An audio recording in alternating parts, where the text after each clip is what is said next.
민원련의 미디어 탈곡기.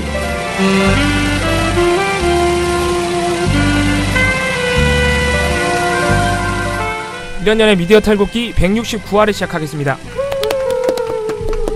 네, 저는 청년회장 이봉활동가입니다. 네, 저는 부녀회장 배나은활동가입니다. 오늘도 이장님께서 휴가 중이십니다. 내일까지 휴가 중이신데 하지만 새벽에 보고서를 보내셨어요. 네. 심지어 오늘 휴가 중이신데 또 출근을 하신다고.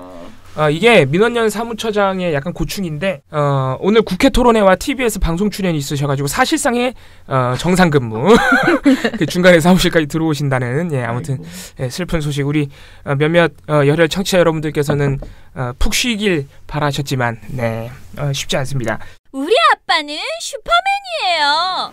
종편 막말 패널들도 퇴출시켰고요. 보도지침 책도 만들었고요. KBS, MBC 적폐의 사진도 퇴출시켰고요. 언론교육도 하고요. 매일매일 방송과 신문을 감시해요. 너희 아버지 뭐 하시는데? 민원연 후원해요. 언론을 정상화시키는 확실한 길. 한 달에 10,000원 민원연 후원으로 가능합니다. 저희가 오늘도 KBS, MBC 쪽은 딱히 전해드릴 소식이 없다. 어제와 마찬가지로 KBS는 금요일까지 도대체 강규영 이사가 뭐라고 소명을 할 것인지 그 소식을 금요일쯤이나 아니면은 그 차후에 좀 들어보는 것이 좋을 것 같고요. 그래서 오늘 돌마거 소식은 오늘도 쉬고 바로 저희 미디어 스크랩으로 한번 넘어가 보겠습니다.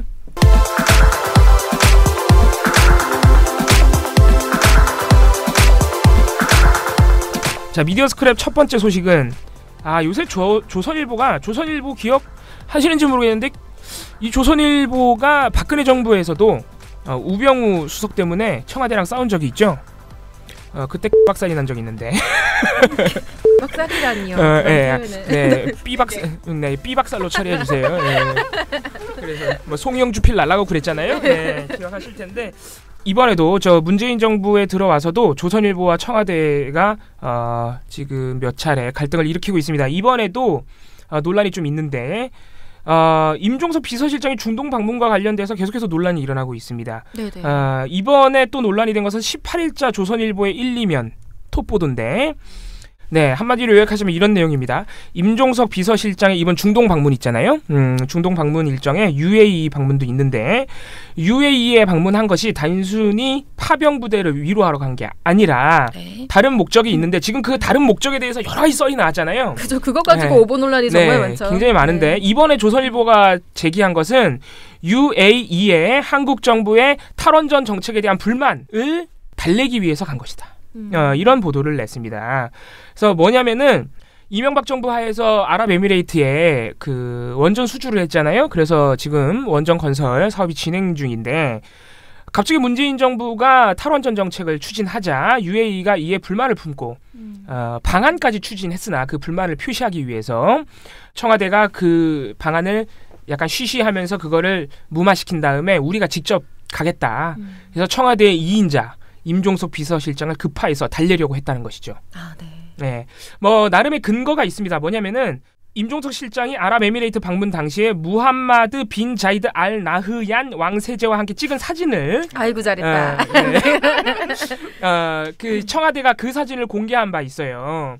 근데 조선일보가 이때 임종석 실장이 만난 다른 UAE 측 인사 명단을 공개하지 않았다 하면서 우리가 입수한 사진이 있다면서 다른 사진을 공개한 겁니다.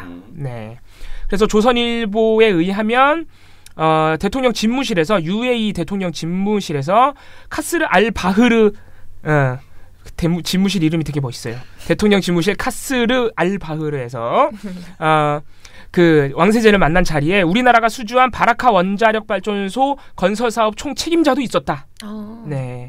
그런데 만약에 정말 뭐 위로차 파병 부대 위로차 갔다거나 아니면 왕세제를 정말 그냥 통상적인 외교 절차상 만났다면 굳이 그 원전 수주 사업 관계자가 올 필요가 있느냐 이거죠. 조선일보. 그러네요. 의심할 수 있겠네요. 그렇죠. 그렇기 때문에 이것은 뭔가 그 원전 수주 사업에 대한 UAE의 불만을 달래려고 간 것이다. 이게 결론입니다. 조선일보에. 네. 근데 청와대는 지금 이 같은 중동 방문과 관련된 여러 가지 썰, 네. 숨겨진 의도가 있다는 여러 가지 썰들에 대해서 계속해서 청와대가 굉장히 강력하게 반발하고 있는 상황이죠. 이번에도 전혀 사실이 아니라고 강력하게 반발했습니다. 청와대는. 그래서 청와대는 조선일보의 이번 보도는 전혀 사실이 아니다. 임종석 실장과 UAE 왕세제 접견 시에 원전 사업은 말도 나오지 않았다. 단 한마디도 나오지 않았다. 왜냐하면 원전 사업이 원활하게 진행되고 있기 때문이다. 그리고 그 아까 조선일보가 말했던 그 원자력 사업, 원전 건설 사업 관계자, 이분 이름이 칼둔이에요. 여기 분들은 이름이 멋있네 다들. 네, 칼둔 원자력 이사의 의장인데 이분이 네. 그분은 참여를 한 것이 아부다비 행정청장 자격으로 배석한 것이지 그러니까 이분이 겸직인가 보다. 네.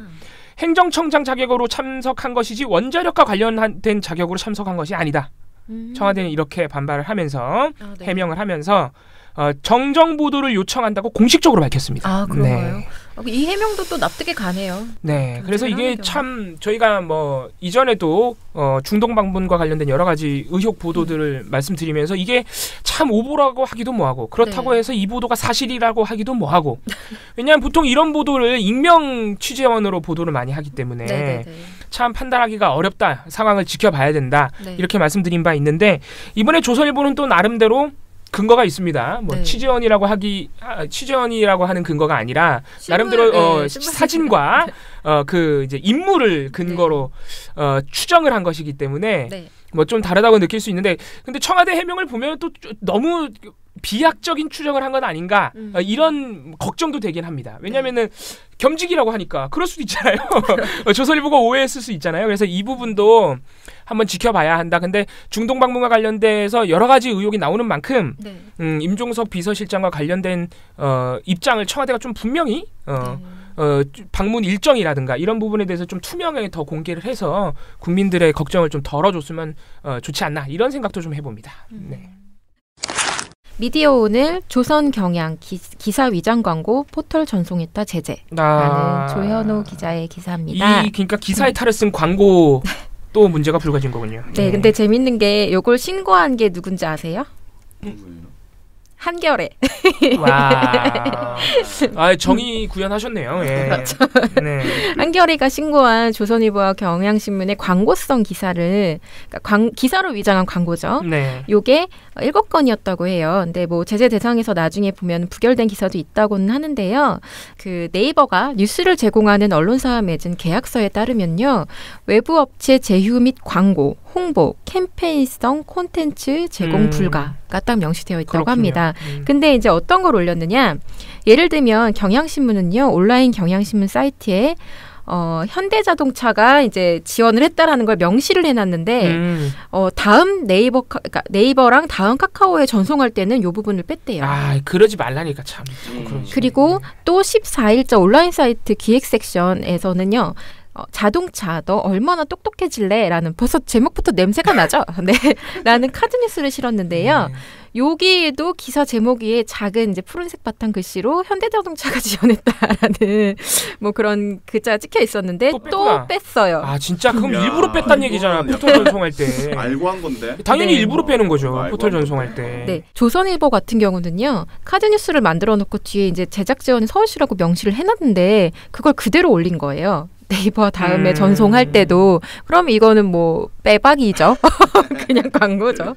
네, 그래서 이런 유사 사례가 7건인데 뭐 일부 같은 경우에는 광고가 아닌 홍보성 기사다라는 또 평가를 받았다고 하더라고요. 그래서 일단 이 사실을 조선 경향 자체에는 통보를 하지 않았고 나중에 이제 어떤 최종 결과가 나오면 이게 통보가 되겠죠. 근데 이런 상황이라고 합니다. 그래서 지금 이런 상황에 대해서 신고를 한 문제의식을 느끼고 신고한 사람이 이제 한겨레 김택희 디지털 미디어국 부국장이라고 하네요. 근데 이분이 미디어 오늘 인터뷰에서 뭐라고 얘기를 하냐면 신고하게 된 계기는 조선일보 등이 카드뉴스의 제작 전 서울시로 밝힌 광고성 기사를 보았는데 이거는 계약 위반이고 그래서 스크린을 해봤더니 경향신문 케이스도 발견돼서 신고하게 됐다. 그래서 일부만 제재한다는 건 말이 안 된다. 라는 얘기를 했다고 합니다. 네, 누구는 할 줄 몰라서 안 하는 게 아니다. 이 발언이 참 재미있네요. OBS 아무래도 경인방송인데 지역방송국이다 보니까 관심이 좀 덜합니다만은 279일 동안 천막 농성을 하고 있었습니다. 모르셨죠? 아이고, 세상에. 네, 저희도 뭐 농성 투쟁을 하고 있다는 건 알고 있었지만 이게 벌써 279일이 됐다. 참 안타까운데 드디어 어제 네. 전원 복귀했습니다. 아이고. 축하드립니다. 네. 참 279일이면 거의 1년 내내 이제 바깥에서 추운 날, 더운 날, 추운 날 가리지 않고 계셨다는 얘긴데. 자 일단 농성 투쟁을 거둔 이유는 OBS 회사 측이 지난 4월 부당 해고했던 13명이 전원 복직 처리됐기 때문입니다. 12월 15일부로 정상 출근하도록 됐습니다. 4월 14일 날 OBS 회사 측은 노동자 13명, 언론 노동자 13명을 해고했는데 바로 한 3개월 뒤에 경기지방노동위원회가 이를 부당해고로 판정했습니다. 그런데 회사는 이들을 즉각 복귀시키지 않고 자택 대기발령 처리했어요. 그래서 OBS 노조는 계속해서 투쟁을 이어갔던 겁니다. 우리 청취자 여러분들 기억하실지 모르겠는데 저희가 여름에 OBS 특집을 좀 했습니다. 이 OBS가 어떤 문제가 있는지, 왜 노동자들이 잘렸는지 그때 저희가 대충 그때는 자세히 말씀드렸죠. 네. 지금 간략히 말씀드리자면 OBS 되게 심각해요. 거의 회장 마음대로 대주주 마음대로 회사가 방송이 굴러가고 있다. 그래서 막 방송에 자기네 회사 버스 회사가 막 뉴스에 광고 보도로 등장해요. 막. 그리고 회장님이 막 대주주가 야 이 프로그램 하지 마 하면 바로 없어져. 예. 야, 정말. 시간대도 바꾸고. 네. 그래서 거기에 이제 문제점을 느낀 13명이 아니고 이제 많은 구성원들이 투쟁에 나서자 그 이제 투쟁하는 노동자 중에 13명을 해고한 겁니다. 그런데 어쨌든 간에 부당노동 행위로 판정이 됐기 때문에 다행이었죠. 근데 이게 이제서야 4월 달에 해고해놓고 6월에 판결이 나왔고 반년 만에 복직이 된 겁니다. 판결이 나왔는데. 판결이 나왔는데 계속 회사가 버틴 건가요? 네. 처음에는 아예 복귀도 안 해줬어요. 근데 하도 그러니까 11월 달에 복귀를 했는데 네. 그것도 자택대기 발령이야. 네. 헐. 근데 사실 그것도 그렇게 노동위원회 판결이 나왔는데 그렇게 하잖아요. 그러면은 그 강제 이행금이라고나 해서 벌금 같은 걸 계속 내게 돼 있어요. 근데 이제 그걸 하다가 이제 여론이 좋지 않으니까 드디어 그리고 또 OBS가 사장이 바뀌었어요. 신임 사장이 들어오면서 네. 노조하고 어떤 협의가 있었겠죠. 그래서 본격적으로 이제 복직이 이루어져서 OBS 노조도 일단은 농성 투쟁을 접은 겁니다. 근데 그렇다고 해서 OBS의 모든 문제점이 해결된 건 아닙니다. 신임 사장님이 왔지만 그렇다고 해서 대주주의 문제가 해결된 것도 아니에요. 네. 그래서 여러 가지 문제점이 있지만 일단 복직 문제가 해결됐기 때문에 네. OBS 노동자들이 일단은 천막을 거두지만 우리 공정방송을 위해서 계속 싸우겠다 이런 입장을 밝힌 상태입니다. 그래서 앞으로 사실 경인방송이 지금 이렇게 망가지기 전까지는 경인방송이 상당히 지역방송국의 지역민방의 모범사례였어요. 상당히 되게 좋아. 프로그램들이 좋은 프로그램들이 상당히 많았습니다. 네, 그래서 앞으로 다시 경인방송이 부활할 수 있도록 OBS가 부활할 수 있도록 많은 관심을 우리가 기울여야 될 것 같습니다. 네, 마지막 소식은 좀 안타까운 소식인데요. 그룹 샤이니 소속의 종현 씨가 네. 네, 세상을 떠났습니다. 네, 어제 참 많은 분들을 깜짝 놀라게 했던 안타깝게 했던 소식인데. 네, 저도 그 소식을 들은 이후로 네. 일이 그때 야근을 하고 있었거든요. 근데 네. 그때부터는 이제 뭐 정말 일이 손에 잡히지도 네. 않고 밤에도 잠이 안 와서 계속 이제 관련 기사들을 찾아보고 사람들 이제 이야기를 듣고 네. 하는 시간을 가졌는데, 그러니까 아직까지도 좀 얼떨떨합니다. 근데 지금 저희가 말씀드리려고 하는 건요. 이분에 대한 종현 씨에 대한 보도의 문제점입니다. 나중에 특집으로 또 말씀드릴 기회가 있을 것 같아요. 어차피 모니터는 할 거니까. 근데 방송 보도에서 어떻게 나왔는지는 아직 확인을 못했고 어제 제가 인터넷으로 그리고 또 트위터나 페북으로 이제 관련 보도들을 쭉 접하면서 약간 충격적인 보도들이 많이 있었어요. 네. 그러니까 한국에는요, 그러니까 기자들이 전혀 보고 있지 않지만 온갖 윤리강령과 준칙이 있어요. 보도 준칙이 있어요. 그렇습니다. 기자들이 보지 않는다는 그 대목이 너무 안타깝네요. 네, 네. 예를 들면 자살보도 윤리강령이라는 게 있고요. 네. 또 하나는 자살보도 권고기준 2.0이라는 게 있습니다. 맞습니다. 네, 여기에 보면 아주 그러니까 실전 요강, 윤리강령 이렇게 뭐랄까 대략적인 것만 나온 게 아니고요. 정확하게 뭘 하지 말라라고 명시가 되어 있어요. 네. 근데 그 중에 그러니까 가장 많이 얘기가 되는 게 뭐냐면 자살 방법을 소개하고 세세하게 설명하거나 그러니까 어떤 도구를 써서 이 사람이 자살을 했는지 또 어디에서 그렇게 목숨을 끊었는지 그리고 심지어 자살이란 표현을 그렇게 막 함부로 쓰는 것들 이런 것들은 다 안 된다. 네. 왜냐하면 이런 그러니까 특히 유명인들의 자살 같은 경우에는 굉장히 많은 영향을 끼쳐요. 아, 다른 분들한테. 그렇죠. 예. 그러니까 자살 보도가 자살 빈도와 방식에 영향을 끼친다는 건요. 이미 연구에서 다 입증이 된 사실입니다. 맞습니다. 그러면 이 관련 보도를 할 때 정말 조심을 해야 되는 것인데요.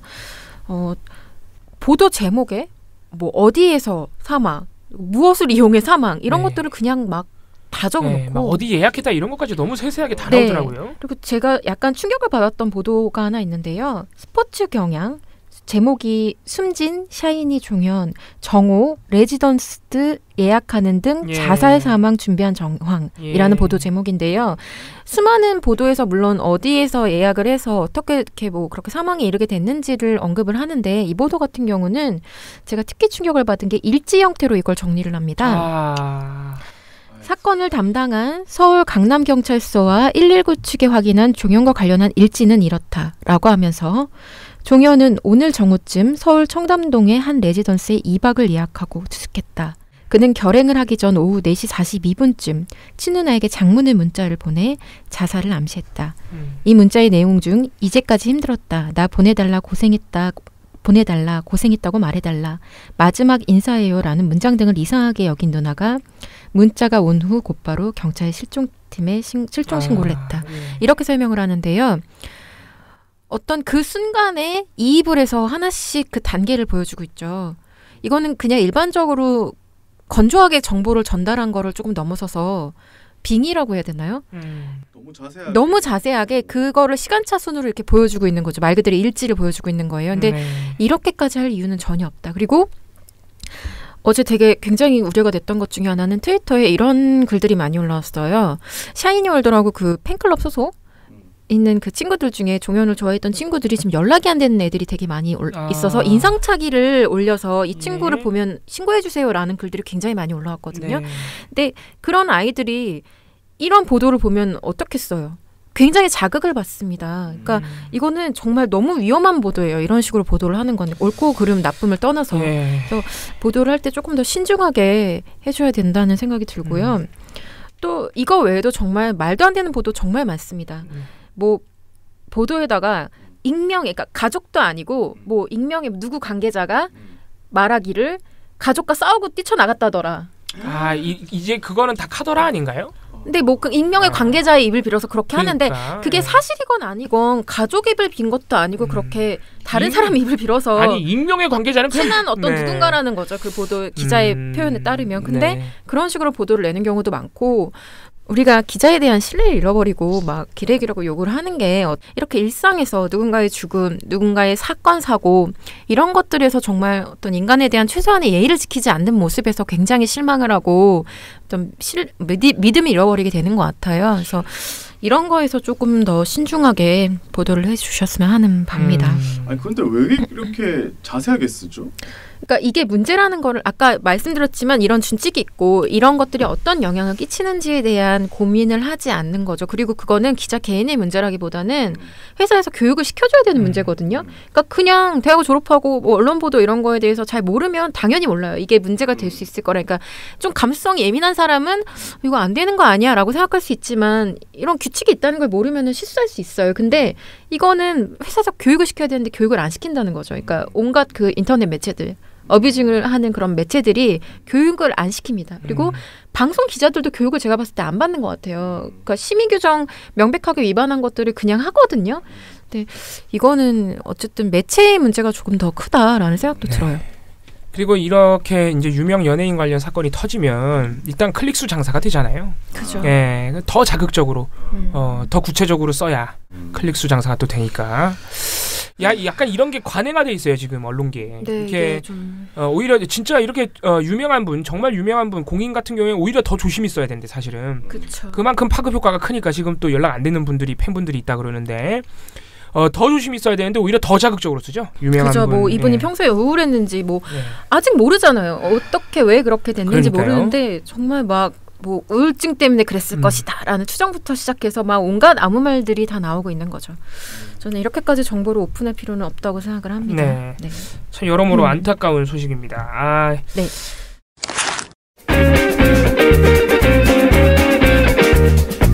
안녕하세요. 민원연 김원경 처장입니다.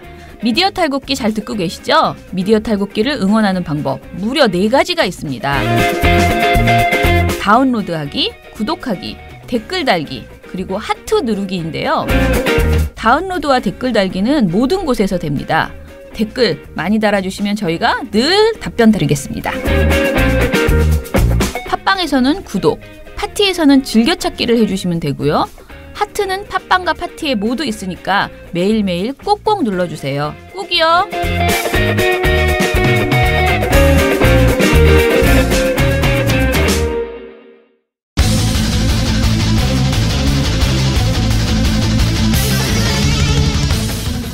나쁜 보도 스크랩. 이거 또 화제 주제인데 사실은 굉장히 화제가 되고 있는 사안인데. 난리가 난리. 예, 난리입니다. 자. 네, 이게 오늘의 주제는요. 방중 관련 보도입니다. 네, 제가 이거 총 보고서를 썼어요. 그러니까 문재인 대통령 일정은 3박 4일이죠. 네. 관련 보도들이 주로 많이 나왔던 게 13일부터 17일까지더라고요. 네. 그래서 이 기간 동안의 방송, 저녁 네. 종합 뉴스 보도를 모두 보고 뭘 중심적으로 봤느냐. 홀대론이 정말 심각하게 많이 보도가 됐느냐. 그리고 만약에 많이 보도됐다면 어떤 매체에서 특히 그렇게 보도가 됐느냐. 그런 것들. 그리고 똑같이 홀대론을 말해도 태도의 차이는 있었느냐. 뭐 이런 것들을 좀 중점적으로 보았는데요. 있었습니다. 네. 태도의 차이가 있었어요. 그러니까 지금 많은 지금 여론을 보면 네. 우리 시민 여러분들의 여론을 보면 네. 홀대론이 너무 보도가 많이 된다는 건데 네. 다들 그런 건 아니지만 어쨌든 그런 언론사 있다는 거죠 지금. 네, 있습니다. 예. 제가 제보를 많이 받은 건요. 그러니까 주로 전화를 하실 때 사람들이 막 예시로 드는 매체가 JTBC였거든요. 근데 JTBC는 아니었어요. 예. 그래서 이거를 한번 이건 보도 해보도록. 건수로 정확하게 통계로 나오는 거기 때문에 말씀을 드릴 수 있습니다. 예. 네, 일단 총 보도량 이 기간 동안 총 보도량이 그러니까 가장 많았던 대통령 방중 관련 보도량이 많았던 매체는 TV조선입니다. 네, 26건. 네. 보통 TV조선은 뭘 많이 하면 그렇게 좋은 방향으로 많이 하진 않죠. 네. 이거는요. 다른 매체들 대비해서 최소 뭐 6건에서 10건 정도 많은 보도량이에요. 그러니까 많이 했네 그럼. 그죠. 막 하루에 막 6건, 7건씩 막 이렇게 막 쏟아내니까 엄청 많이 한 거죠. 근데 이 중에서 홀대론을 언급한 보도가 오프닝이나 클로징 멘트 이런 거 다 빼고 다 빼고 그냥 순수 보도만 네, 순수 보도만 봤을 때 11건입니다. 네, 한 40%가 좀 넘는 수치인데요. 맞네요. 예. 이게 정말 굉장히 큰 수치인 게 많은 거예요. 네, 예를 들면 JTBC 같은 경우는요. 15건 총 보도량 중에 4건 정도. 그럼 27% 정도 되죠. 네, 4건 정도의 보도에서 홀대론을 언급했는데 이 중에서 그러니까 이 홀대론이라고 제가 카운팅한 개수 안에는 야당의 어떤 공세가 들어간 보도도 다 카운팅이 되는 거예요. 야당이 이렇게 비판했다 뭐 이런 라고 보도도. 소개만 해줘도 다 카운팅이 됩니다. 그런데도 JTBC는 그거밖에 안 된다는 거죠. 네, 그리고 청와대가 홀대론에 대해서 반박한 보도도 들어가요. 근데도 4건이에요. 그럼 TV조선 도대체 거기다 뭘 더한 겁니까? TV조선은 약간 특별했는데요. 그건 좀 이따 말씀드리고요. 네, 다른 방송사들도 소개를 좀 해주시죠. 네, JTBC 못지않게 어떻게 보면 JTBC보다 더 홀대론을 홀대한 방송사는 MBC였습니다. 신기하죠. 홀대론을 홀대했어? 네, MBC가 변했어요. 변했는데 어떻게 변했는지 그거는 조금 이따 또 말씀드리겠습니다. 몇 건 중에 몇 건 했나요, MBC는? 10건 중에 3건인데요. 이 3건의 보도 중에 실제 홀대론이라는 단어를 말한 보도는 청와대의 해명을 완전히 소개한 보도 한 건이었고요. 나머지 2건은 분석 기사에서 다른 표현을 좀 사용합니다. 네, 다른 방송사들은 통계는 거의 다 비슷해요. 한 15%에서 한 30% 내외로 그렇게 했는데 TV조선이 조금 압도적이죠. 네. 그러면 TV조선은 어떤 유형으로 홀대론을 다뤘느냐? 일단 대체적으로는 뭐 중국 국빈 대접 소홀 7끼 중 5끼 혼밥 뭐 이런 보도들. 네, 정상 외교에서는 식사도 중요한 외교 일정입니다. 그런데 국빈 방문 중인 문재인 대통령이 중국 당국자가 아닌 우리 측 인사들과 자주 식사를 해 논란이 일고 있습니다. 청와대는 기획한 일정이라고 합니다. 김미선 기자입니다. 이번 방중에서 불거진 또 다른 논란은 바로 이 장면입니다. 중국 왕이 외교부장이 어제 문 대통령 팔을 툭 쳐서 외교적 결례 논란이 일었습니다. 그런데 왕이 부장 이런 논란이 처음은 아닙니다. 백대우 기자가 보도합니다. 그냥 대놓고 흔히 네. 지금 여론이 네. 좋지 않은 그런 보도군요. 네, 대놓고 그냥 흔히 욕하는. 여론이라고 하는 그 뭐 중외교부장 과거에도 어깨 뚝뚝 결례 막 이런 보도들 그냥 홀대론 얘기하는 전면에 내세운 보도들이고요. 또 하나는 눈에 띄는 게 기자 폭행 사건이 중국 정부 홀대의 연장선상에 있다는 주장을 소개한 보도들도 좀 있었습니다. 나간 거 아닌가요, 그건? 네, 뭐 국민의당이 이런 주장을 했는데요. 거기에 대해서 문제제기 없이 그걸 그냥 받아쓴다던가 아니면 폭행 피해 기자 입국, 청 기자단 항의 성명 이런 보도에서는 보도 말미에 시민단체의 입을 빌어서 시민단체들은 중국 대사관 앞에서 항의 시위를 벌이며 중국 정부가 대한민국을 봉건시대 조공국처럼 여기는 것 같다고 규탄했습니다. TV조선 윤을입니다. 라고 이렇게 말한 내용을 소개를 해준다던가 이런 식이에요. 그러니까 교묘하게 그렇게 엮는 거죠. 또 하나 언급 수준이 좀 약해서 제가 통계에는 포함시키지 않았는데요.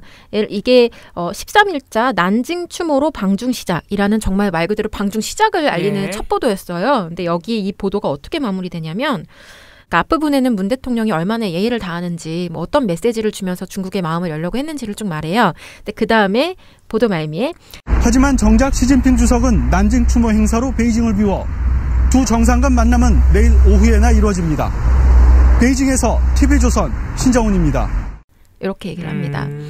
뭔가 여기서 제가 문제 삼은 건요. 정작이라는 표현이었어요. 정자가. 네, 정작은 약간 그러니까 좀 대비를 주는 표현이죠. 부정적으로. 앞부분에서 네가 그렇게 했는데 이쪽에서는 정작 아니었어는 뉘앙스를 주는 그런 표현이죠. 뉘앙스는 문재인 대통령은 열심히 예의를 챙겨서 했는데 정작 중국에서는 시큰둥해 이런 메시지를 보여주고 있다 해서 카운팅엔 들어가지 않았지만 뉘앙스는 좀 그랬다라는 생각이 들었고요. 그다음에 야권 공세들이 정말 심각한 게 많이 나왔죠. 근데 이게 뭐 그냥 기자 폭행과 관련해서 나온 거기 때문에 문제 제기를 할 수는 있는데 그 문제 제기를 하고 중국에 해결을 요청하는 선을 넘어서 강경한 물러나라. 뭐 정말 국내 정치용 어떤 공세를 펼치는 것들을 강경한 물러나라는 도대체 어떤 맥락에서 나오는 거예요? 그냥 외교부 장관이니까 외교 문제가 발생했으니까 네가 나가라. 그거는 저희 이거 뭐 해경을 해체하겠습니다 그런 수준인데. 네, 그냥 진짜 그런 뭐 아무 말 대잔치가 나오는데 이거를 그대로 받아쓰는 보도들. 특히 보도 시간이 2분이 안 돼요. 그러니까 1분 한 56초짜리 보도인데 앞부분에 앵커 멘트 포함해서 청와대 뭐 반응이랑 뭐 이런 것들을 쭉 설명을 해주고 상황 설명을 한 다음에 뒤에 한 1분가량이 그런 야당 공세를 계속 읽어줘요. 네. 그러니까 TV조선이 그런 말도 안 되는 그러니까 좀 너무 많이 나간 야당의 주장들을 굉장히 많이 보도해줬군요. 네. 그냥 그런 막말을 다 하나씩 다 읽어주는 거예요. 그냥. 네. 근데 저희가 기자 폭행 사건 다루면서도 가장 우려했던 것 중에 하나가 이거를 또 홀대론에 연결시키는 보도가 굉장히 나올까봐 저희가 걱정을 많이 했잖아요. 그러면 안 된다고. 이거는 사실 별개의 사건이고 그러니까 이후 중국이 보인 태도 이런 것들에 있어서 문제 제기를 할 수 있지만 그 의전 문제나 뭐 이런 것들과 막 연결시켜서 마치 음모론을 음모론을 뭐 중국이 엿먹이려고 기자까지 때렸다 막 이렇게 지금 얘기하는 약간 근데 국민의당이나 야당의 입장이 약간 그런 거 아니에요 지금? 그렇죠. 그걸 TV조선이 열심히 보도해주고 있는 거죠. 그렇죠. 저희 확실히 말씀드리지만 이런 보도는 확실히 잘못된 겁니다. 그러면 안 되는 완전 겁니다. 문제 보도고요. 그 다음에 또 굉장히 눈에 띄는 게 뭐냐면 TV조선은 클로징이나 오피니언 보도에서도 홀대론을 꼭 언급을 합니다. 우리 신동욱 앵커죠? 그분만 한 게 아닙니다. 자, 먼저 12월 15일 클로징 멘트에서 신동욱 앵커는요. 문재인 대통령의 이번 방중을 둘러싸고 실용 외교냐 아니면 굴욕 외교냐 논란이 많습니다. 하지만 성과는 성과대로 평가하고 부족한 점이 있었다면 겸허히 수용하는 태도를 보일 때 한중 관계는 물론 우리 모두가 앞으로 나갈 수 있을 겁니다. 이날 TV조선이 한 보도들이요. 중국빈 대접 소울 7끼 5끼 준 혼밥 이런 거랑 톡 어깨 뚝뚝 결례 이런 것들이에요. 다 그러니까 우리가 홀대를 당했다는 주장을 했던 보도들이었던 거예요. 그러면 맥락상 잘한 게 없다는 소리잖아요. 그러니까 맥락상 홀대론이 그러니까 굴욕 외교였다는 걸 인정해야 된다. 그걸 인정하라는 얘기구나. 네, 라는 것으로 해석이 될 수 있죠. 그리고 신동욱 앵커가 왜 이렇게 말했다고 제가 의심을 하냐면요. 13일 날 신동욱 앵커의 시선이라는 코너에서요. 이런 표현을 씁니다. 인접 강대국에게 주권과 국익을 야금야금 양보하는 것을 뜻하는 핀란드화라는 말이 생겨났습니다. 요즘 중국이 한국을 대하는 태도를 보면서 이 핀란드화를 떠올린다는 사람들이 적지 않습니다. 중국은 막무가내식 사드 제재에 이어서 한중 정상회담을 앞두고도 표정이 싸늘합니다. 외교적 결례도 서슴지 않고 있습니다. 문재인 대통령이 정상회담에서 결기를 보여서 국격과 국익을 지켜내기를 기대합니다. 자, 이분은요, 네. 지금 신앵커는요, 이 상황을 잘 이해를 못 하시는 것 같은데, 네. 이번 방중은요, 박근혜 대통령이 다 망쳐놓은 한중 관계를 네. 복원시키기 위해서 한 거죠. 그 시작을 한 거예요. 이미 중국은 너무 화가 나 있어. 네. 사드 굉장히 중국한테 민감한 문제예요. 네. 화가 나 있고, 문재인 대통령은 경제 제재나 이런 것들도 좀 해소를 하고, 네. 얘기를 다시 할 수 있는 물꼬를 트기 위해서 찾아간 입장이에요. 네. 그러면, 거기서 결기를 보이면 되겠어요? 안 되겠어요? 니들, 뭐 이렇게 서가지고 막 부들부들하면서 뭐 이렇게 따지면 되겠어요? 안 되겠어요? 결기세 막 사드 10개 더 가져올까요? 막 이래야 돼? 지금 하나로도 만족을 못하는 모양인데 막 이렇게 해야겠어? 호통을 쳐야겠어요? 제가 볼 때는 뭐 까기 위한. 네, 그래서 이건 사실상 좀 억지다. 네. 이거는 정말 이런 말을 하기 위해서 하는, 억지를 부리기 위해서 부리는 억지로 비판을 위한 뿐입니다. 비판이죠. 네. 아니 박근혜 전 대통령 결기 때문에 얼마나 고생을 했어. 네. 이상한 결기 때문에. 자, 이분만 한 게 아닙니다. 주말 뉴스 앵커가 또 따로 계시죠. 이상목 앵커인데요. 12월 16일 클로징 멘트로. 네, 문재인 대통령이 중국 국빈 방문을 마치고 오늘 밤 귀국합니다. 막혔던 경제 교류의 물꼬를 여는 등 이 성과도 있었습니다만 이 중국의 결례와 홀대 논란으로 여전히 시끄럽습니다. 그동안 우리가 이 중국에 대한 이 막연한 환상이나 이 기대를 가지고 있었던 건 아닌지 냉정히 되돌아볼 필요가 있습니다. 아니 환상과 기대라니 갑자기 그런 말은 왜 나옵니까? 지금 네, 그래서 친중 반미 요 프레임을 좀 부각을 하려고 했던 것 같아요. 예. 네. 근데 참 황당한 게 그 뭐 신동국 앵커가 뭐 정상회담에서 결기를 보여라.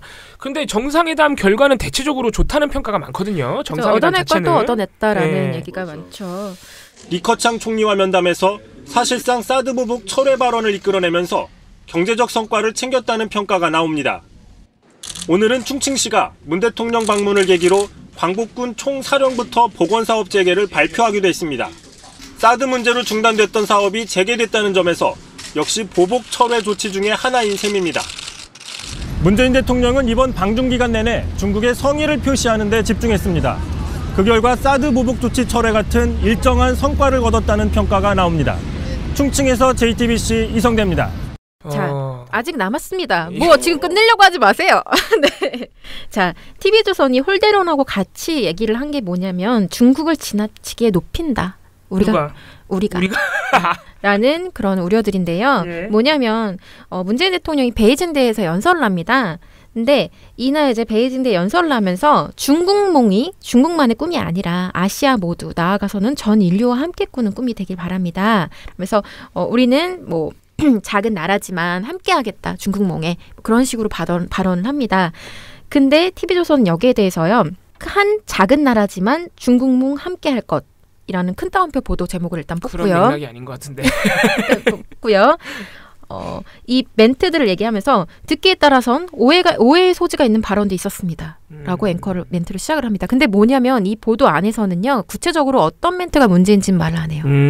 하지만 문제의 소지가 무엇인지 암시를 하는데요. 뭐가 있냐면 방중 사흘째인 문재인 대통령이 베이징대 학생들을 상대로 강연을 했습니다.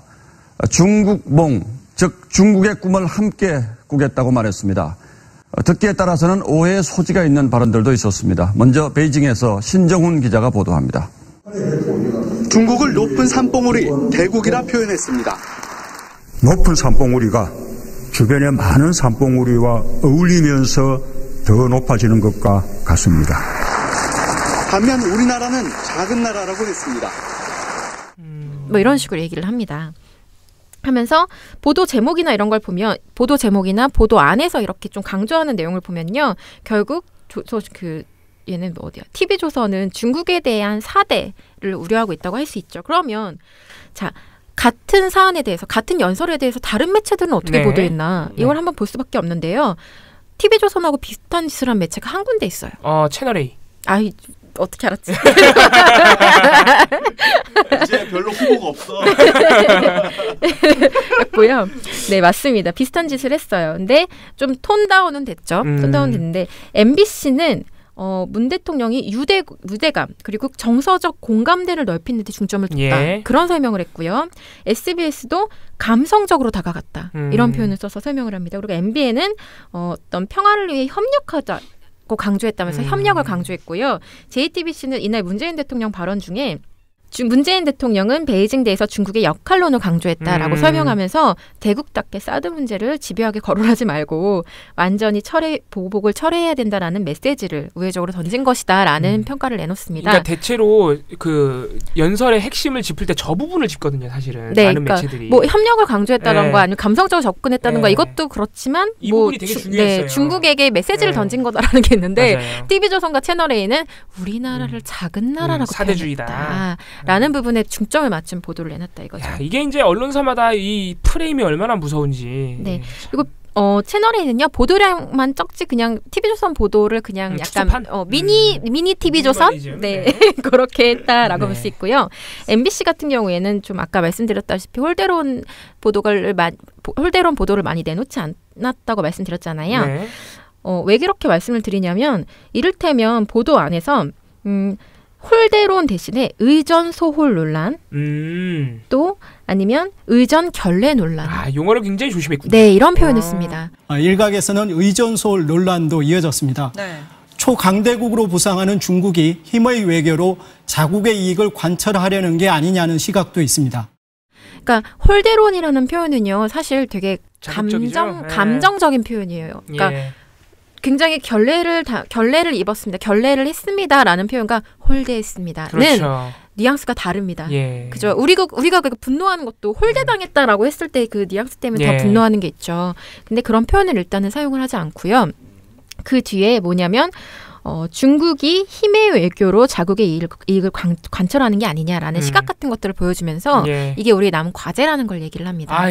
그게 정상적인 보도죠. 네, 그러니까 뭐 홀대를 당했다고 문 대통령을 비난하거나 뭐 그런 게 아니라 그냥 뭐 중국을 그냥 아니면 중국은 나쁘다 뭐 이렇게 하고 끝나는 게 아니라 이게 과제다. 중국이 보여주고 있는 태도는 이런 것이다라는 해설을 덧붙인다는 것이죠.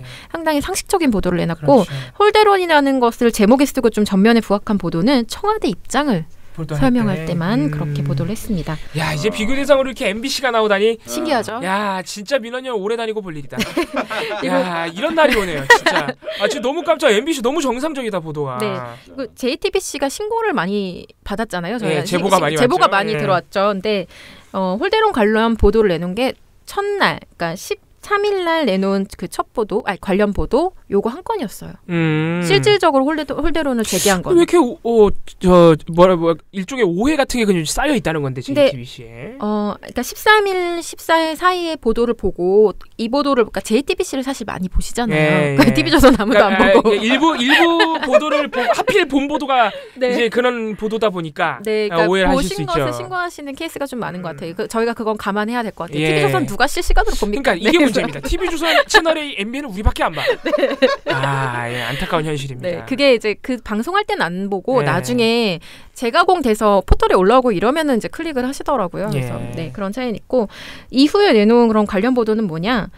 두 건은요. 홍준표 대표가 발언을 했죠. 조공외교다, 뭐 아련이다, 뭐 이런 막말들 있죠. 그거를 비판하는 보도가 두 건입니다. 그러니까 적극적으로 막 잘못했다라고까지는 않지만 이것은 국익에 도움이 되지 않는다라는 평가가 있다고 소개를 해주는 그런 수준이고요. JTBC가 그런 자유한국당의 비판을 반박성 보도를 되게 많이 내거든요. 생각보다. 근데 굉장히 뭐라 해야지?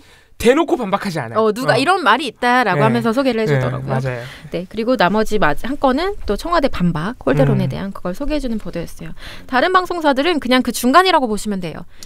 TV조선하고 채널A와 JTBC, MBC 사이에서 이제 오고 가고 있는 것인데 좀 눈에 띄는 거 하나는 MBN이에요. MBN 같은 경우는 보도에서는 별로 그렇게 논조가 강하지 않거든요. 근데 김주아의 뉴스 초점에서 좀 이상한 소리를 또 주화 분석 드러내셨군요. 그러니까 이게 좀 잘 이해가 안 되는데 일단은 제목이 최선을 다해주세요 이거예요. 14일 날짜 뉴스 본인한테 하는 초점인데요. 얘기인가요? 아니에요. 대통령한테 하는 말이고요. 네. 멘트가 좀 길어요. 문 대통령을 맞는 중국의 태도를 놓고 말이 많았죠. 하면서 쭉 그 얘기를 합니다. 어떤 홀대를 당했는지라고 얘기를 한 다음에 이쯤 되니 국민들 사이에선 도대체 중국이 한국을 뭘로 보길래 이러느냐는 분노가 치솟고 있습니다. 의전상의 홀대도 혹시 의도된 게 아니냐는 의구심마저 나올 정도로요. 라고 하면서 이때부터가 제가 조금 약간 이상했는데요. 정상회담은 그냥 좋은 척 있다가 올 자리가 아닙니다. 우리가 얻어야 할 건 확실히 얻고 받아들여야 할 게 있다면 나중에 국민에게 설명을 하면 됩니다. 그래서 이거 하나만은 꼭 부탁을 하고 싶습니다. 한국의 대표로서 당당하게 하고 오십시오. 대통령은 한국의 대표로 중국에 간 겁니다. 국민의 길을 죽이지 말아야 합니다. 뉴초점이었습니다. 정확히 뭘 말하는 것 같으세요? 아니 그리고 딱 하나 궁금한 것은 박근혜 대통령 시절에 또는 이명박 정부 시절에 네. 이명박 박근혜 대통령이 해외 정상회담하러 가거나 국빈 방문했을 때 네. 저는 이런 보도를 냈던 기억이 없습니다. MBN이 이런 아니, 식으로 뭐 국민의 길을 살려달라? 예. 그러니까 정확하게 앞부분에 보면 우리가 얻어야 될 건 확실히 없고 라는 걸 얘기하면 예. 뭔가 실리 외교를 하라는 그러니까, 것 거기까지는 같은 메시지 괜찮아요. 같은데 예. 뒤에 보면은 또 당당하게 해서 국민 길을 죽이지 말래요. 그러면 정확하게 뭘 요구하는 건지 좀 아리송하죠? 아니 누가 기가 죽었어? 국민이 기가 죽었대요. 근데. 아니 이게 이 보도가 뭐 나쁘고 이런 거를 그러니까 이상하죠. 뭔 말을 하는지 알 수가 없어. 그러니까 내내 홀대론에 대한 어떤 불만을 얘기하다가 예. 이것 때문에 국민들이 상처받았다는 걸 얘기하다가 국민들 길을 죽이지 말아야 된다. 제가 볼 때는 야마를 잘못 잡았다. 예, 저는 사실 이거를 횡설수설이다. 예, 정말 이상하다. 정말 이상하다. 근데 저 김조 앵커의 저 코너가 그런 사례가 많아요. 사실. 네, 그래서 결국 네. 듣고 있다 보면 대체 뭘 말하고 싶은가. 예. 그냥 이 이슈에 대해서 그냥 한마디 거들고 있긴 한데. 그러니까. 내용이 없네요. 네. 내용이 없는 보도예요. 그냥 국민이 상처받았다 이거죠. 대통령 네가 잘해라 이건데 뭘 잘해야 되는지를 잘 모르겠다. 기본적으로 뉴스라는 거는 아무리 칼럼 코너라 그래도 정보를 담아야 되는데 아무 정보가 없고 개인적인 감상이 담겨 있는 보도니까 굉장히 안 좋은 보도죠 사실은. 그냥 앞부분에 뭐 홀대 당한 얘기를 쭉 하긴 합니다. 그것도 지 감정. 알겠습니다. 예. 그거는 사실관계를 쭉 얘기하는 알겠습니다. 게 있긴 한데요. 예. 아무튼 그래서 이거는 제가 뭐 좀 알 수 없는 보도로 분류를 해서. MBN은 늘 이래. 혼자 튀어요. 그래서 MBN 보도는 맨 마지막에서 처리를 했습니다. 야 너는 나쁜 것도 아니고 뭐냐 이런 느낌이에요. 예. 의문이다. 그래서 의문이야 진짜. 네, 그래서 어쨌든 방중 보도의 경향성은 뭐 이 정도였습니다. 아 재밌네요. 예. 네. 야마라고 하면 또 모르시는 분들이 많으니까. 아 주제를 잘못 잡았다. 하고 싶은 핵심 키워드를 잘못 잡았다. 네, 이렇게 하겠습니다. 아 재밌네요. 재밌고 일단 그 방중과 관련해서 특히 홀대론과 관련해서 근데 MBC의 용어를 굉장히 잘 만들었네. 신기하죠. 네, 결례 논란 이렇게 정도로 하면 될 것 같은데요. 아무튼간에 그것과 관련해서 여론이 굉장히 좋지 않아요. 특히 방중 자체에 대한 여론이 좋지 않은 게 아니고 보도에 대한 여론이 안 좋은데 네, 맞아요. 그 주범이 어딘지 오늘 다 알아낸 겁니다. 예, TV조선 채널A 같은 언론이 그런 보도를 쏟아내고 있는 겁니다 지금. 맞습니다. 예. 제가 사실 이렇게 카운팅하기 전에도 그 데일리 브리핑을 하려고 그 날짜 보도 화면을 딱 띄워놓으면 방중 보도 왜 이렇게 많아 이렇게 올렸었거든요. 그러니까 지금 생각해 보면은 저희가 신문 보고서가 어떻게 될지 모르겠는데. 지금 방송 쪽의 낌새를 보면은 조선동아가 또 얼마나 이런 지면 보도를 많이 쏟아내고 포털에다 얼마나 많이 쏟았겠습니까? 네, 그렇죠. 사람들이 조선일보는 안 봐요. 하지만 포털에 올라온 포털은 보죠. 조선일보인 줄 모르는 그 기사는 봅니다. 제목만 뜨잖아요. 네, 제목만 뜨기 때문에. 그러니까 포털을 통해서 최근에 뉴스 소비가 많기 때문에 시민 여러분들이 홀대론 보도가 너무 많다고 인상을 느끼시는 이유는 다 이런 언론사들 때문이죠 사실은. 생각해보면. 네. 그런데 전체적으로 보면 방송사들 전체적으로 보면 꼭 그렇지만은 않았다. 네, 전부 그렇지는 않았다. 그렇게 정리를 할 수 있겠다. 되게 재밌네요. 쭉 경향을 들어보니까. 네. 오늘 종편은 할 게 없어요. 네. 할 게 없습니다. 왜냐면은 특집으로 처리할 겁니다. 2개 정도를. 네. 패널 분석 저희가 지난 한 달 동안 패널 분석을 진행해가지고 뭐 차명진 씨나 이런 분들이 요새 무슨 말을 하고 다니는지 저희가 최근 게 정리가 안 돼 있어요. 무슨 말을 하고 다니는지. 그래서 종편은 딱히 할 게 없어서 패널 분석하고 또 하나 민원연이 2017년 드라마를 결산했습니다. 세상에. 예, 그거를 저희가 다음 주 특집 방송으로 2회차를 구성해서 처리를 할 테니까 오늘 종편 아무것도 안 하는 거 좀 봐주십시오. 너무 재밌겠네요. 근데 그 특집 방송들 네. 정말 그래서 오늘은 여기까지 하고 나쁜 보도 스크랩. 오늘의 나쁜 보도를 뽑을 필요가 없어요. 뭐 TV조선. 그렇죠. 예, 그냥 뭐 넘어가는 겁니다. 그렇게. 네. 저는 특별히 신동욱 앵커에게 한 표 드릴게요. 새로 왔는데 부임했는데 아직 상을 한 번도 못 받았으니까. 아, 그러네요. 뭔가 그렇게 저희가 그럼 한번 또 꽂아 드려야죠. 네, 요새 제가 TV조선 신동욱 앵커 그 첫 방송할 때 막 댓글이나 이런 걸 좀 봤는데 우리 시민 여러분들의 반응이 뭐냐면 얼굴이 참 좋아졌다. 조금 살도 오르고 드디어 본인이 자신의 색깔을 유감없이 보여줄 수 있는 방송사에 와서 굉장히 마음이 편하신 모양이다. 이런 반응이 있더라고요. 보니까 충분히 그렇게 하고 계신다. 네, 그래서 오늘의 나쁜 보도를 신동욱 앵커가 가져가시는 것도 나쁘지 않을 것 같습니다. 예, 축하드리고요. 앞으로도 열심히 하세요. 7, 6, 5, 4, 3, 2, 1. You'll never have the sacred stone. Oh, this you crazy mother. 네, 대댓글로 넘어가 보겠습니다. 저희가 어제 기자 폭행을 달아서 댓글이 평소들이 굉장히 많이 달렸는데 일단 저희 열혈 청취자 여러분들 중에 미령곰탱님, 저도 처장님처럼 아파서 누워있네요. 그렇군요. 이것도 몰랐네요. 아이고. 요새 감기 조심하셔야 되는데 방송만 듣고 후기는 낫는 대로 올려드린다고. 또 이런 정성을. 후기가 없어서 걱정할 처장님, 베나베나 활동가님, 봉봉선임 활동가님, PD님 죄송합니다. 위험이 심하면 진짜 움직이기 힘들군요. 식은땀 흘리면 누웠다 일어나면 우액하고 다시 눕고 스트레스성 위험 조짐에 몸살까지 걸렸다고 하십니다. 근데 그러니까 방송에 대한 후기를 늘 써주시잖아요. 네. 아파서 못 쓰겠다 하면서 죄송하다고 올린 댓글인데 그것도 길어. 너무 정성이 이렇게 저희가 너무 죄송할 정도로. 아이고, 빨리. 아프시면 후기 하루 안 쓰셔도 됩니다. 캡처하세요. 네, 위험. 또 제가 위험. 1년 365일 중에 한 200일 위험을 달고 사는 사람으로서 이 고통을 압니다. 네, 얼른 쾌차하시길 바랍니다. 또 어떤 댓글이죠? 네, 트러스트 노원님인데요. 네. 처장님 처음엔 아프신 목소리로 하다가 기자 폭행에 대해 말씀하실 땐 그냥 방송에서 되실 정도의 느낌. 네, 이런데 아무튼 푹 쉬지 않으면 불안한 느낌이 든다고 하시네요. 네. 그래서 쭉 얘기가 있고 중국 폭행법과 관련해서 말씀을 좀 주셨어요. 저는 기레기고 아니고를 떠나 중국의 수준 낮은 경호원의 과잉 대응이 우선이라는 걸 좀 네티즌들이 이렇게 발음이 어렵지? 기자의 중국 갑질 동영상이라는 데서 알겠더군요. 아마 한 대 맞고 시작한 동영상에서 매경 기자는 사람을 쳐라고 멱살을 잡고 따졌고 그 후로 우르르 몰려가서 더 맞았는데요. 이걸 어떻게 기자가 먼저 시비를 건게 될까요? 라고 써주셨습니다. 감사합니다. 얘기를 하면서 맨 마지막에 저는 좀 이 멘트가 좀 좋았습니다. 맞아가면서 일해야 하는 직업은 격투기 선수들밖에 없습니다. 이렇게 써주셨는데요. 이 PD님은 여기에 대고 아까 격투기 선수들도 안 맞으려고 한다. 네, 알겠습니다. 네, 라고 말씀해 주셨습니다. 그리고 멱살을 먼저 만약 잡았고 도발을 했다고 해도 때리면 안 되죠. 그건 당연하죠. 네, 그거는 뭐 저희가 지금 오늘 올려주신 의견들을 다 하나하나 읽고 되게 뭐 동의하는 부분도 있고 또 동의할 수 없는 지점도 있는데요. 단 한 가지 원칙은요. 맞아도 되는 사람은 없다. 그리고 멱살을 잡았다고 해서 좋아, 네가 멱살 잡았으니까 나는 너를 패도 된다라는 어떤 이게 허가의 의미는 아니거든요. 말도 안 되는 얘기입니다, 사실은. 저희가 많은 댓글이 있는데요. 저희가 그 댓글들을 일부러 소개 안 하는 게 아니라 좀 방송에 소개하긴 조금 힘들 정도로 언어의 수위가 굉장히 높으십니다. 그래서 저희가 그런 댓글들은 소개를 못 해드리고 있는데 저희는 비판이건 아니면 저희를 응원해주시는 댓글이건 모두 감사하게, 감사하게 받아들이고 있습니다.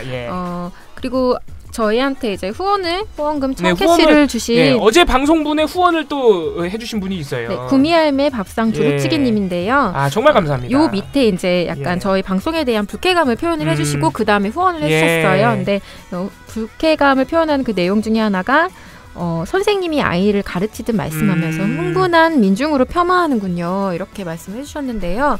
저희가 그렇게 그러니까 저희 말투에 약간 불쾌감을 느끼셨다면 그 부분은 저희가 앞으로 더 조심해서 방송을 하도록 할게요. 그리고 저희가 절대로 뭐 흥분한 민중 뭐라고 표현하셨죠? 그러니까 저희야말로 약간 흥분한 민중이기 때문에 저희가 뭐 이렇게 시민 여러분들을 폄훼하고 그런 게 아니라요. 아니 엄밀히 저도 시민이잖아요. 그러니까요. 저희가 어떤 그 원칙 이상의 것. 뭐 기자를 절대 뭐 기자라서 때리면 안 된다 이런 말을 한 적은 없어요. 그러니까 기자라서 때리면 안 된다는 게 아니라 사람은 누구나 맞아서는 안 되는 것이고 이런 것들에 대해서 사실 저는 계속 이렇게 길게 설명을 해야 된다는 게 약간 좀 안타깝기도 합니다. 저희가 뭐 그런 여론에 대해서 폄훼를 하고 막 인격적으로 저희가 뭐 폄훼를 한 게 아니라 저희가 비판적인 의견을 가질 수 있는 여론에 대해서는 저희도 비판을 하는 거죠. 예. 네. 그렇게 봐주시면 되겠고 저희 말투가 좀 그랬다면은 저희가 좀 반성을 하고 저희도 모니터링하면서 더 앞으로 조심하도록 하겠습니다. 저희 말투가 또 너무 깔깔댄다는 얘기도 있어서 여러모로 저희가 좀 진중할 필요는 있습니다. 440416님 오늘도 잘 들었습니다. 처장님께 전화 걸자고 한 사람 누굽니까? 아이고 저희 둘은 하지 말자 그랬다니까. 저희는 진짜 하지 말자고 했어요. 네, 아픈 사람한테 왜 굳이 심지어는 방송 다 끝나가는데 전화를 했어요. 아니 그러니까 우리가 조금 더 회복된 다음에 하자 이랬는데 아니야 막무가내야. 네, 우리 440416님이 정확하게 알고 계세요. 이정일 PD님이 잘못한 겁니다. 그렇게 하셨고요. 또 이분이 저 오늘 배나은 활동가한테 한 표 보냅니다. 결과에는 영향을 못 주지만 그래도 한 표. 무슨 한 표를 주는 거지? 나 그 유감 보도로 올린 것 중에 개 그 맞아서 죽은 사파 있잖아요. 소용없습니다. 네. 440416님 감사한 한 표를 받았지만 제 마음속에 기록해놓도록 하겠습니다. 어제 동아일보가 가져갔어요. 감사합니다. 그래서 이 정도로 마무리를 해볼까요? 오늘도 많은 댓글들 감사드리고 앞으로도 이렇게 댓글창이 화끈해지니까 사실 저는 좀 좋아요. 왜냐하면 댓글이 많으면 순위가 올라가요. 굉장히 좋은 거예요. 앞으로도 저희 뭐 비판하시는 것이건 응원해 주시는 것이건 이렇게 관심이 있으시고 그러시면 댓글을 많이 달아주십시오. 우리 청취자가 이렇게 많은지 좀 몰랐어요. 네, 알겠습니다. 아무튼 많은 댓글 모두 감사드립니다. 오늘 여기서 좀 마무리하고 저희가 내일 또 계속해서 털겠지만은 아까 말씀드린 대로 다음 주에 이어질 종편 패널 분석과 드라마 결산 특집도 많은 기대를 부탁드리겠습니다. 오늘은 여기서 줄이도록 하겠습니다. 민원연 미디어 탈곡기는 내일도 열심히 털어드리겠습니다. 탈탈탈 안녕.